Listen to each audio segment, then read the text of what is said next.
them, I can, communicate at a high level so that I can raise their mood level and make money at the same time. So win-win. Great job. Well done. Thank you for sharing. Okay, and next is Grant. Thank you. All good energy, huh, Tori? All good energy. That's good. Thank you. Well, there's been a lot of wins in the last week, a lot of wins. But perhaps the most prominent one would be that my name's been put forward to interview a very, very famous celebrity's mother. A very, very famous world-class celebrity. So that's happened, and I didn't even ask for it. It's just happened. Great job. Well done. That is awesome. Great, Grant. Proud of you. Yes, wish you all the best with that. And anybody else? Yes, Tenzin. Hi. A big win is that I'm here. Here with all of you. It's really wonderful to be online. I've been working with really working with the process also privately, and so I'm just really happy about that. I've been working with Jeff. I also launched my second book 2 days ago, and I have a Zoom conference call workshop on my book, and oh, here's my book. It just came out, and I'm selling it on my website and also on Amazon and other places. And I have the workshop next week, Friday. And I got up the nerve to ask my brother to show up.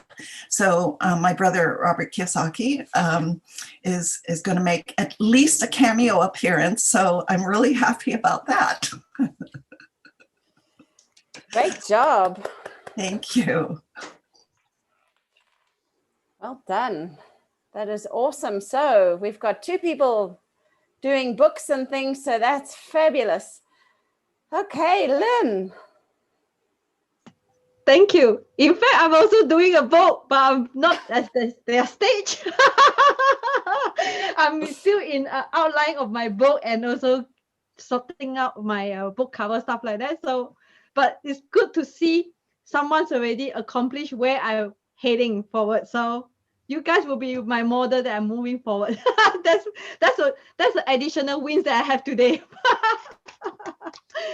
And the other wins that I would like to share is that I finished the book, The God in Disguise, again. Last time I stopped halfway. I think something got triggered or whatever. But after the clean slate sessions, I decided that I need to really read more. And it's not an easy book, but I able to comprehend it. I'm happy that I finished it. That's another win. Yay! Great job. Thank you. Okay, and anybody else have any wins they'd like to share with us? Yeah, Paul. Thank you. Some of you are aware or may remember that I was discussing the fact that I was really looking forward to clean slating one of my best friends. And that happened yesterday. And in fact, he's, according to the site, he's here. And that makes me very happy as well, Terry. And one of the wins was, from my perspective, it's hard to imagine that the clean slating process could have gone any better. It was very powerful. But I wanted to share something that Terry doesn't really even know. I haven't even shared this with him. I hope I'm not talking out of school. But that after that meeting, that evening, I was thinking about how I wanted to communicate something to Terry more about the meeting. And it just popped in my head. And this happened at night in bed, and it was about 3 o'clock my time, and I'm in Central Time in the US. And Terry happens to be an hour different. He's in the Eastern time frame. anyway, I was thinking about what I should say, what I wanted to say to Terry, and it just popped into my head the idea, why don't you just send him love? And as soon as I had that thought, my whole body just started vibrating. It was nothing like I experienced before. And it was powerful. It was positive. It was just this energy. It was almost like I had this thought. It's like I was sitting at some keyboard or something, a long control panel, and I pushed a button. I'm like, oh, what's this button do? And then all of a sudden, like a nuclear silo opened up, and this huge exploding, missile went off. It was just amazing. So Terry doesn't know that, but what Terry the next day sent me an email where he said that at about that time, again, I haven't talked about this to Terry at all. And that morning, I told my wife about it, and I told her, about when it happened. But Terry wrote me an email and said that that night around that time, he woke up I'm not going to share the particulars of what he wrote, but for me, what he wrote was such an affirmation, like, my God, he did feel it. Terry has very gifted abilities. He's very intuitive. And I had that thought after it happened, I wonder if Terry felt that. And from what he said, to my way of thinking, it was like, my God, he did. So it was a very powerful win for me. And I'm very appreciative. Awesome. Thank you so much for sharing. Great job. Yeah, and it's a very telepathic universe that we operate in. So, and that's just proof of it. So awesome. Thank you so much. And Juan. Hello, everyone. How are you guys? I will try to make this very short, although it's a very long period of time that finally yesterday became to an end of a. I had a business a few years ago. I had to close it. I got into big financial trouble. Last year, finally, I solved everything. I restarted. I started with a great company, etc., etc. But a pandemic hit, and then as I was working in the music business, everything stopped and everything got in big trouble. So because of that, I had to create another way out and another great idea. I had to invent something out of scratch that seemed almost impossible. And for months and months and months, finally last night, I got a confirmation that that project is going and is going to happen.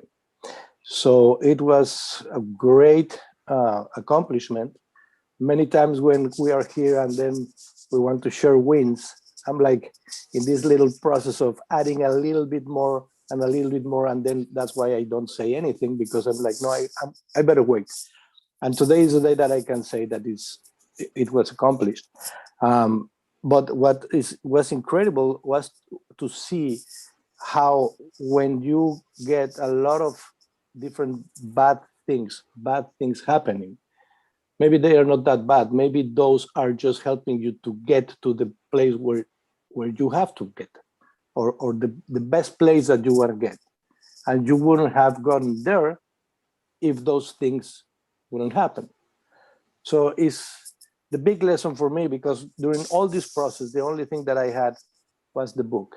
The only rope that I had and I was holding from there was the book. It was literally the only thing in the world. And this was pretty amazing. This book is just beyond unbelievable. But the big lesson is that, okay, something didn't happen as you wanted. Okay, that means that there is something else. So we better read the signals and keep navigating. So thank you for listening, guys. Great job. Well done. Great perseverance.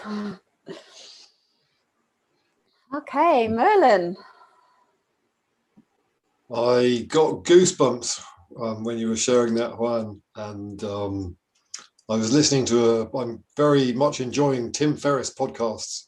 He was interviewing Seth Godin, who said one of Tim's regular questions is, what advice would you have for your 30-year-old self? And Seth said no, because if I didn't do all the mistakes and have all the pain, then I wouldn't be who I am now. And yeah, there was another person saying if I hadn't have been on that bus, I wouldn't have met my wife and had my kids and everything. And so it happens for us, not to us. The thing I wanted to share, separate of that, is yesterday I had a total win. It was a small win, but it was a good win. I registered a new doctor. I had to take my passport in for ID, and I dropped my passport on the way home. I got home and I thought, oh shit, no passport. And I was backtracking, and I had a phone call because the lady at the doctor's commended me for having my I'd written my number on the back of the passport, so if you drop at the airport, it's phone this number with the international dialing code. And it's a total win because in the UK, if you hand a passport into the police, they don't say, oh, here's your passport. They rip it up. You have to buy a new one, which is money and a waste of effort. So it was a win on all front. And also I thought I'd share that with you because it's a good tip. Write your number, indelible marker on the passport. Thank you. Great job. Thank you, Merlin. Well done. And yeah, it is a win with those small little deliberate things, and yeah, allows you to be a little bit more green zone and be in the right place at the right time with the right people looking in the right place. So awesome. Great. So we are looking at chapter 10. Got another win. today. Can I share another win? Yes, Corey, you can share off another one. Paul shared a testimonial last week about clean slating with his daughter, and he inspired me to start teaching my wife how to clean slate. So that's what I'll share. Yeah. Great job. Yeah, and on that, well done. And the clean slate is an incredibly powerful process to use on so many different things. So really, really powerful process. So yeah, thank you for sharing. Okay, so we are going to look at chapter 10, which is Not Enough Life Force Particles Strikes Back Again. And in this chapter, Alan is talking about, pretty much, he tells the story of how terror enveloped me and that fear of people, and how he, was terrified of speaking in front of people, and how his life looked great on the outside. Everything looked great. And, he tells the story of how he had a great business, everything was going well, but on the inside, he wasn't doing great. And who can relate to that? If you can raise your hands, if you can relate to that. Okay, great. So pretty much everybody on the call can relate to that. And it's a place where it looks great on the outside, but on the inside, we can't understand what's happening. And it's just, for me, it's a great lesson around moods, because what mood are you sitting in on the inside? Are you aware of the mood? And anybody that's done any processing with us, you'll know that we always ask the question, describe your mood level. And it's such a great analogy. It looks really, really great on the outside, but what is actually happening on the inside? And it's important for us to recognize our mood and recognize what is actually happening, because often we get so caught up in what's happening. We get caught up in the excitement of the business is doing well. I'm launching a new book. I'm clean slating this. I'm doing that. All this stuff is going really, really well. But actually, when we stop and get present with ourselves, we realize that sometimes that mood inside of is not quite where we want it to be. Alan goes on to share that finally things started going wrong. Everything started going wrong. Credit crunch hit, the business began to lose money. He couldn't answer the phone. All sorts of things started going wrong. And what had really happened was he had this immense fear of making a fool of himself. And what happens is we sit in those moods, and then they start to affect all areas of our life without us even knowing it. And that's one of the key things, is those areas start to affect every area of our life, and they kind of like trickle through. And before we know it, it's affected our business, it's affected our relationships, it's affected, our ability to learn, our ability to earn money. And because we're not being present with our mood and where we're at. And I know, Margaret, as an accountant, you don't see any of this in business, do you? People come in and they're high mood level and everything looks great. And when you look at the numbers, it's nothing even close to that. And so maybe you can just share a little bit around how you see that and how you see it unfold in people's businesses, because their mood level does affect their business and how they interact. Thanks, Nicole. Yeah, most definitely, because when you're in a low mood level, you definitely not in the mood to do anything or to perform or make phone calls or go out and make sales and connect to people, because you're stuck in a low mood. And that definitely shows in the numbers, because if you can't get your mood up and get yourself to make sales calls or go and connect to the right people, it will show up in the numbers, and you won't get the business and the sales that you want. So that will even, I think, frustrate you more and push you into a more lower mood even. So it's just this downward spiral if you don't catch it and stop. Yeah, so definitely. And just in terms of your clients, when they're in that low mood level and they're not being honest with their mood, what happens to their businesses in your experience? Yeah, so that then also goes down, because they're not honest with the mood. They don't want to look at the mood. They don't want to look at what's happening. And it just goes downhill from there, because they, like you can say, like in denial. So they don't want to look at the area. There's obviously lots of fear there, lots of resistance, and just an area of unknowns, lots of unknowns sitting there and wrong answers that they don't want to look at. And so if they don't look at it and we don't fix it, I've seen businesses go bust, you can put it that way, and just implode, not explode in a good way, but rather implode. Thank you. And I mean, Alan says here, and you made a great point around people avoid it, and they avoid the responsibility of it, and it becomes everybody else's fault. And Alan even talks about it. He said, I was avoiding all forms of responsibility for fear of making a fool of myself. And I think so often those fears hold us back. And it could be the fear of doing something wrong. It could be the fear of making a mistake. It could be the fear of, not having enough time, the fear of, offending somebody, whatever it is, that those fears and anxieties are going to filter through and cause you to avoid responsibility in all the areas in your life, which then start to affect everything. And I think, Alan always teaches the charges on the positive. And so when you start to move into the positive, the charge turns on. And often we have those fears are what keep us from moving forward. Those fears actually are what stop us from pushing through to become bigger and better. And we kind of restrain ourselves to keep ourselves small without us even realizing that that's what's happening. So Merlin, you had your hand up. Did you want to comment? Yeah, so if Alan was avoiding responsibility, or if we are avoiding responsibility, we're avoiding the ability to respond. And if you're not responding, then, pardon my French, you're doomed. Yeah, absolutely. And when we abdicate responsibility and then we start to blame and justify and deny, and it's everybody else's fault, and that's exactly what happens. And then suddenly our whole world starts to collapse in on top of us.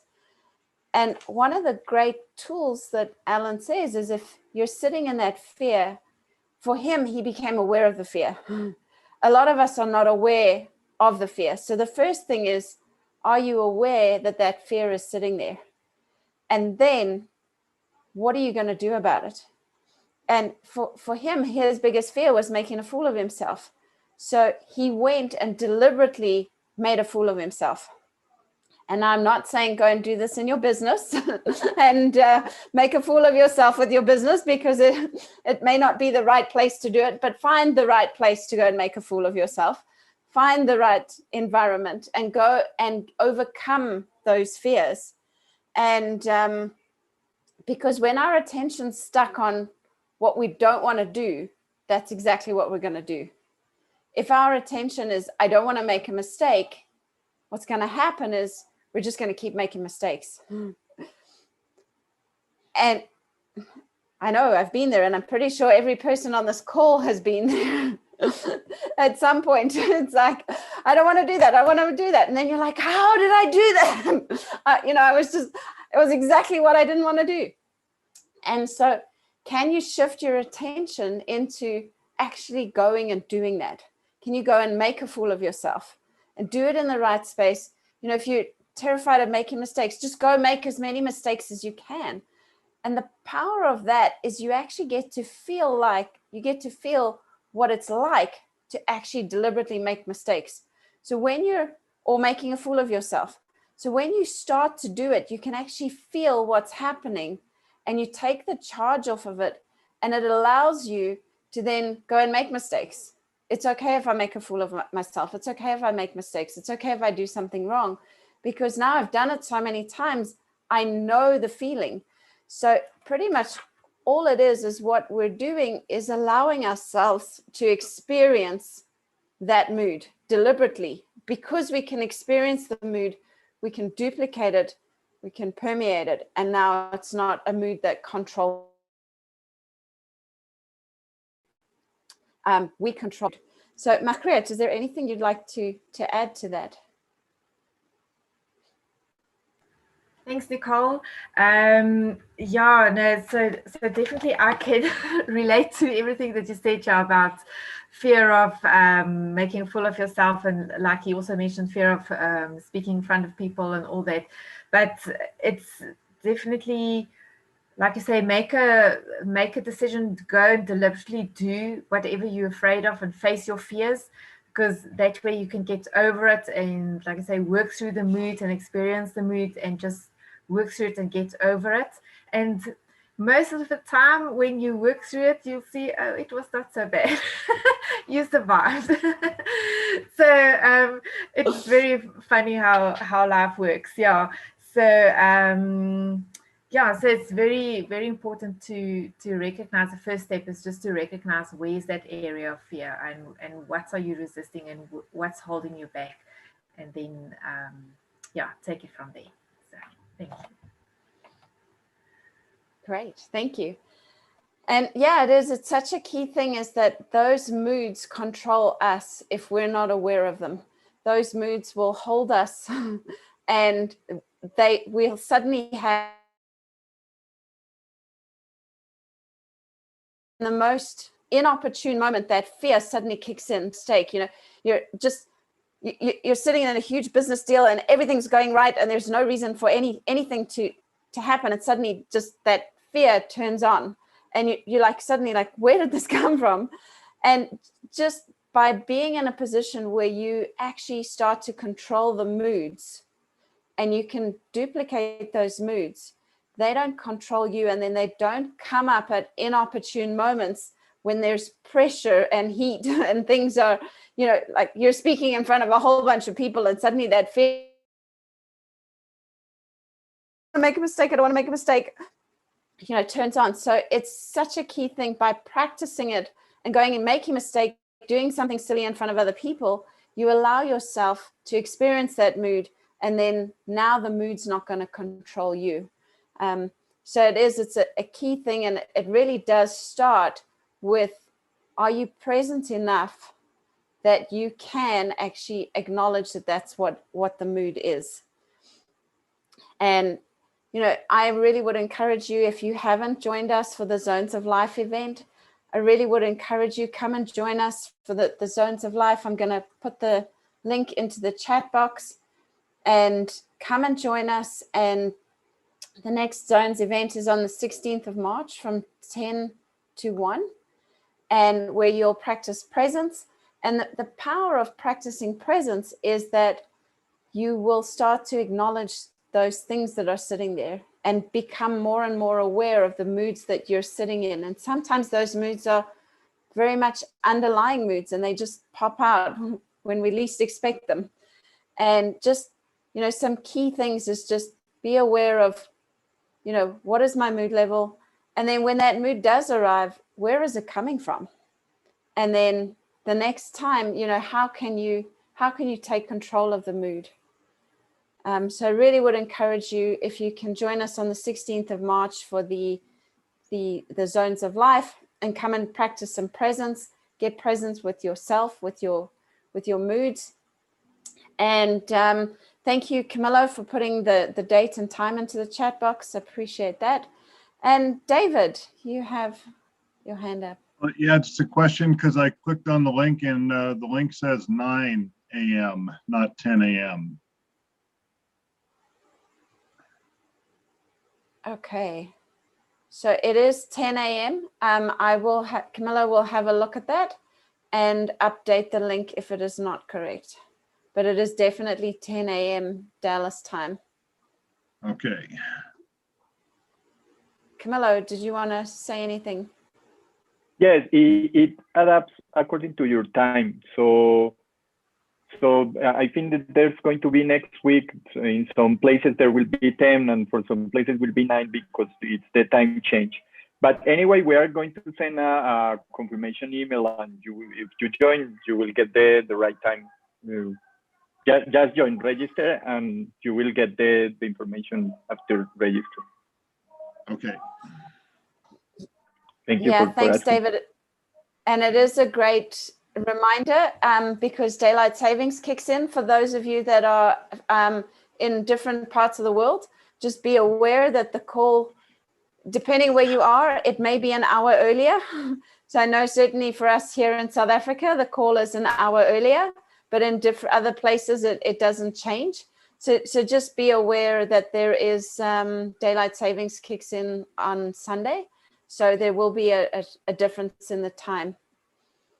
Yeah, Grant. Yes, so that time is as of your time on Tuesday, right? That will be your time. Yes, it's Dallas time. The times have changed. There you go. Yeah. I have a client, if I've calculated correctly, I have a client starting with a client just before the end of the session. Would it be okay if I attend and leave a little bit early? Yes. Yeah, that will be fine. Thank you. Awesome. Great. Okay, Juan.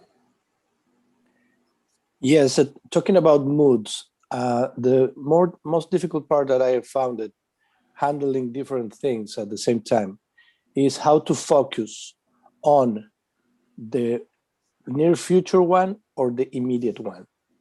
And what I found that changes the mood or is changing my mood sometimes is when I have a problem that I have to resolve right now, something that I have to deal with right now. And when it's about money, is horrible because everything starts like collapsing.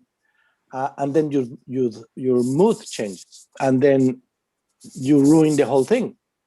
So I was like trying to find out how to focus and how to put my energy in this little thing here or that big thing there. And then I found out that I had to do both at the same time. For some time, I focused on the immediate one, and then I solved it, but then I didn't focus on the main one, or the opposite. And at the end, I realized that it was like driving a car.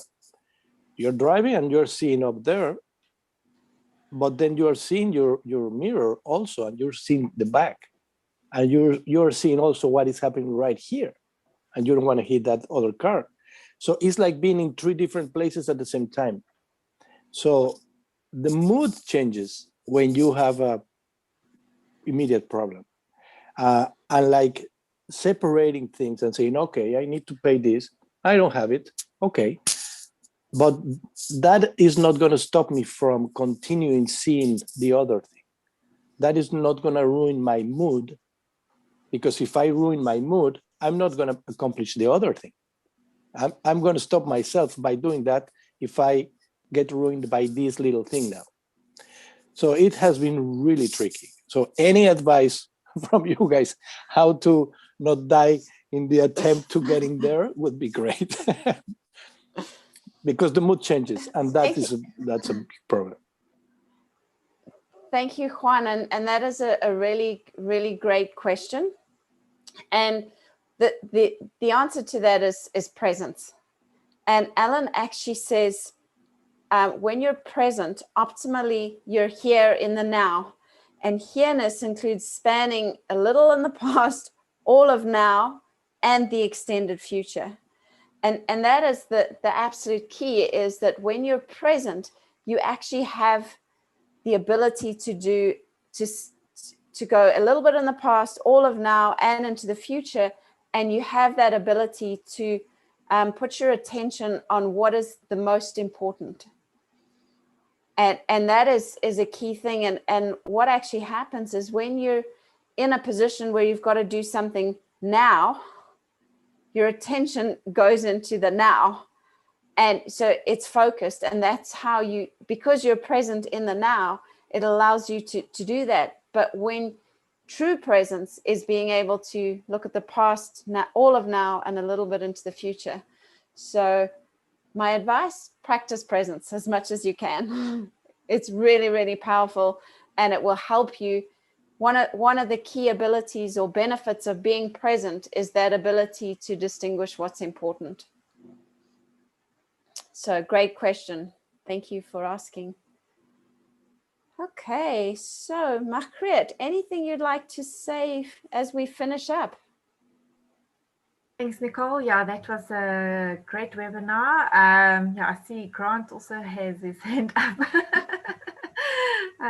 Yes, I don't know if you want to give him a chance before I end off. Thanks. Yes. I just think, just when you were talking earlier about responsibility, justification, blame, denial, it's just a story which I want to share how important that is, because I had a client a while ago who is a tricky client, very tricky client, very challenging client, and he came back after a while, and through doing things such as the gratitude process and taking full responsibility, which he struggled with, full responsibility, he came back on the session and he said, I really want to thank you.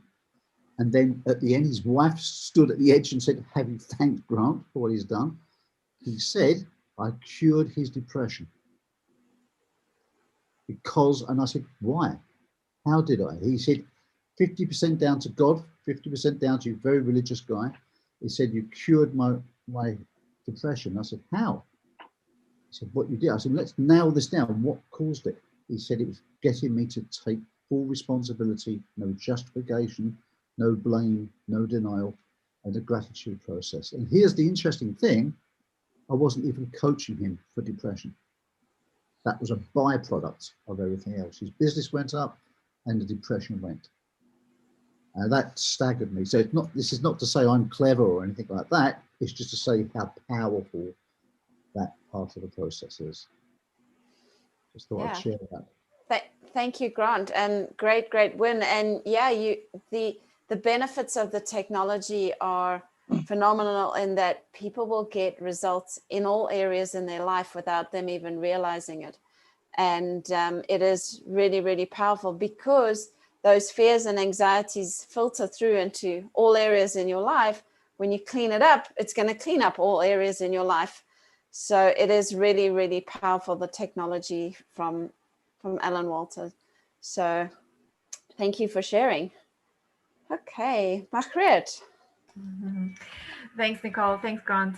Yeah, so definitely agree. So just wherever, I would say, to sort of summarize, wherever you find yourself resisting something or avoiding something, go and look and see if there's an area of fear or what the moods are, and then face your fears and confront it, like Nicole said, permeate the moods and experience it, so that you can carry on and go through your life and be the awesome person you're supposed to be. So that's what I would say. Thank you. Great. Thank you, Margaret. So I really would like to thank each one of you for being on the call. If you could all give yourselves a massive round of applause, because I think just about everybody on the call contributed in some way, shape, or form. So thank you for all your input, for sharing, for being here, for investing your time with us. And we look forward to seeing you either next week, where we will be looking at chapter 11, or at the Zones of Life event on the 16th of March. So, for those of you watching on Facebook, we will put the link underneath, but please come and join us at the Zones of Life, or we will see you back here next week. And please, wherever you are, just be aware that there is a daylight savings kicks in. So there is a time change for a lot of people, but otherwise have an awesome week. Face your fears, stay green zone, and we look forward to seeing you back here again soon. Thank you so much. And special thank you to Camillo for running all the back end. We really, really appreciate it. So thank you, Camillo. Thank you. Thanks, guys. Have a great week. See ya. Everyone. Thank you. Lovely to see you. Bye-bye. Thank you. Bye. Great to meet you, Tamzin. Heard a lot about you.